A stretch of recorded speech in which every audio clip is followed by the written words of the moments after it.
What's up, guys? It's Max Saxon, and I'm back for another episode of Storytime. Today, I'll be reading to you one of the short stories from the Little Wizard Stories of Oz called The Cowardly Lion and the Hungry Tiger, written by L. Frank Baum and illustrated by John R. Neal. In the splendid palace of the Emerald City, which is the center of the fairyland of Oz, is a great throne room where Princess Ozma, the ruler for an hour each day, sits in a throne of glistening emeralds and listens to all the troubles of her people, which they are sure to tell her about.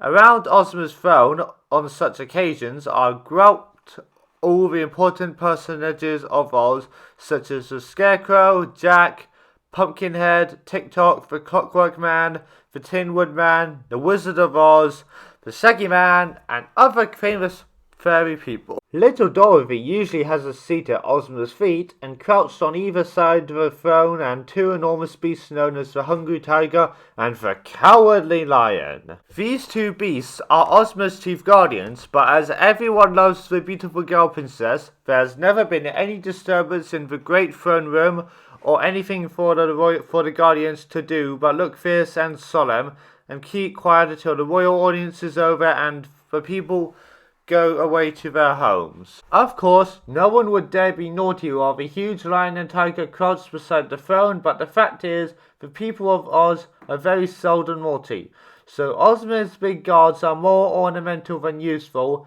and no one realizes that better than the beasts themselves. One day, after everybody had left the throne room except the Cowardly Lion and the Hungry Tiger, the lion yawned and said to his friend, "I'm getting tired of this job. No one is afraid of us, and no one pays any attention to us." "That is true," replied the big tiger, purring softly.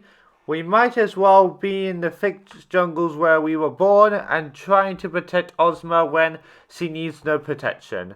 And I'm dreadfully hungry all the time." "You'll have enough to eat, I'm sure," said the lion, swaying his tail slowly back and forth. "Enough, perhaps, but not the big kind of food I long for," answered the tiger. "What I'm hungry for is fat babies. I have a great desire to eat a few fat babies. Then perhaps the people of Oz would fear me and I'd become more important." "True," agreed the lion.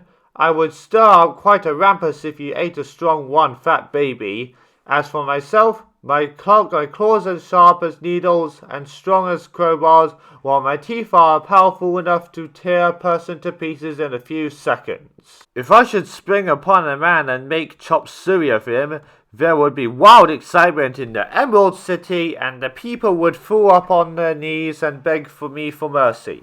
That, in my opinion, would render me of considerable importance." "After you had torn the person to pieces, what would you do next?" asked the tiger sleepily. "Then I would roar so loudly that it would shake the earth and stalk away to the jungle and to hide myself before anyone could attack me or kill me for what I had done." "I see," nodded the tiger. "You're really cowardly." "To be sure, that is why I'm named the Cowardly Lion. That is why I have always been so tame and peaceable. But I'm awfully tired of being tame," added the lion with a sigh, and it would be fun to raise a row and show people what I'm terribly beast I really am." The tiger remained silent for several minutes, thinking deeply as he slowly washed his face with his left paw. Then he said, "I'm getting very old, and it would please me to eat at least one fat baby before I die. Suppose we surprise these people of Oz and prove our power. What do you say? We will walk out of here just as usual, and the first baby we meet I'll eat in a jiffy, and the first man or woman you meet will tear to pieces.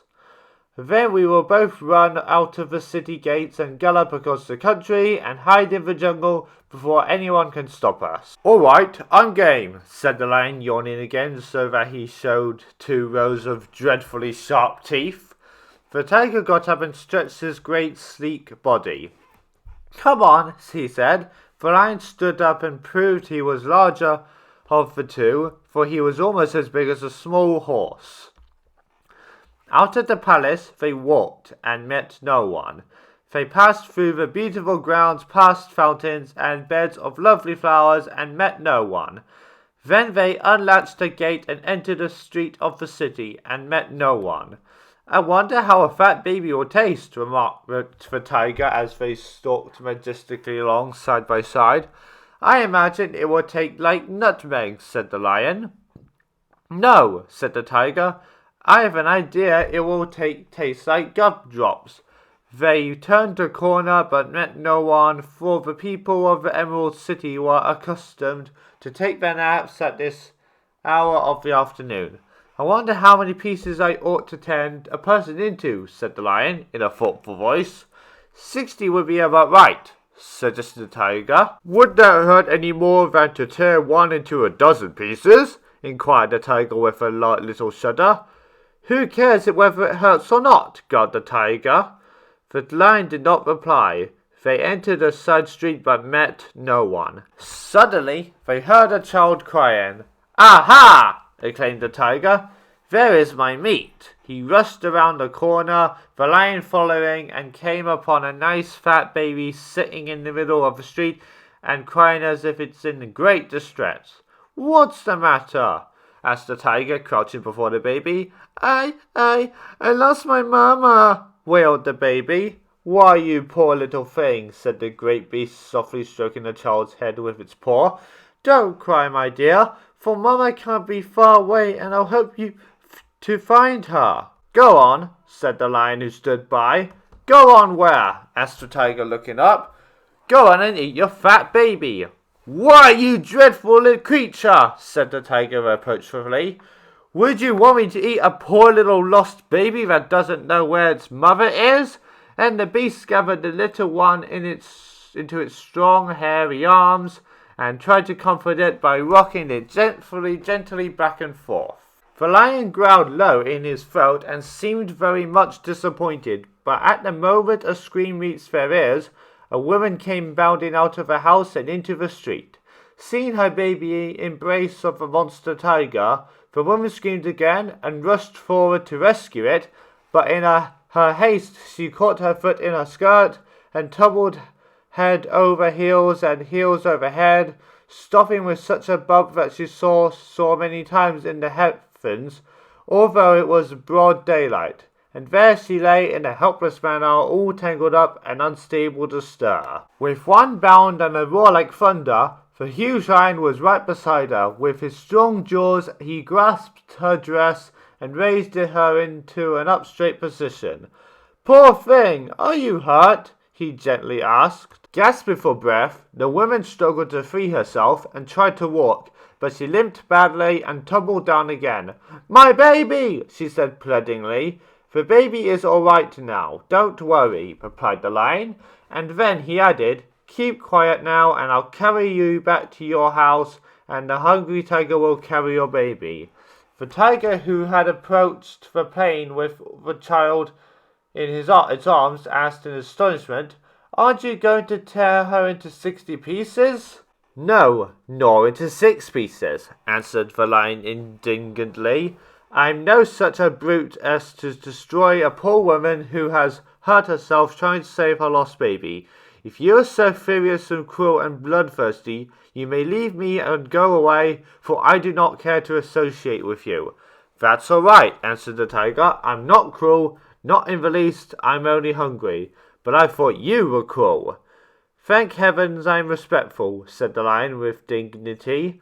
He then raised the woman and with much gentleness carried her into her house, where he laid her upon a sofa. The tiger followed with the baby, which he safely deposited beside its mother. The little one liked the hungry tiger, and grasping the enormous baby by both ears, the baby kissed the beast's nose to show that he was grateful and happy. Thank you very much, said the woman. I often heard what good beasts you are, in spite of your power to do mischief to mankind, and now I know that the stories are true. I do not think either of you have an evil thought. The hungry tiger and the cowardly lion hung their heads and did not look into each other's eyes, for both were shamed and humbled. They crept away and stalked back through the streets until they again entered the palace grounds, where they retreated to the pretty comfortable rooms they occupied at the back of the palace. There they silently crouched in their usual corners to think over their adventure. After a while, the tiger said sleepily, "I don't believe fat babies taste like gumdrops. I'm quite sure they have the flavour of raspberry tarts. My, how hungry I am for fat babies." The lion grunted disdainfully. "You're a humbug," said he. "Am I?" retorted the tiger with a sneer. "Tell me then, into how many pieces you usually tear your victims, my bold lion." The lion impatiently thumped the floor with his tail. "To tear anyone into pieces would soil my claws and blunt my teeth," he said. "I'm glad I didn't muss myself in this afternoon by hurting that poor mother." The tiger looked at him steadily and then yawned a wide yawn. "You're a coward," he remarked. "Well," said the lion, "it's better to be a coward than to do wrong." "To be sure," answered the other, "and that reminds me that I nearly lost my own reputation, for had I eaten that fat baby, I would not now be the hungry tiger. It's better to go hungry, seems to me, than to be cruel to a little child." And then they dropped their heads on their paws and went to sleep. The end. And that brings us to the end of this week's Storytime episode. If you enjoyed it, give it a like, please share this with all your friends and family, and be sure to subscribe for more future episodes and more videos. I'm Max Jetson, and until next time, take care.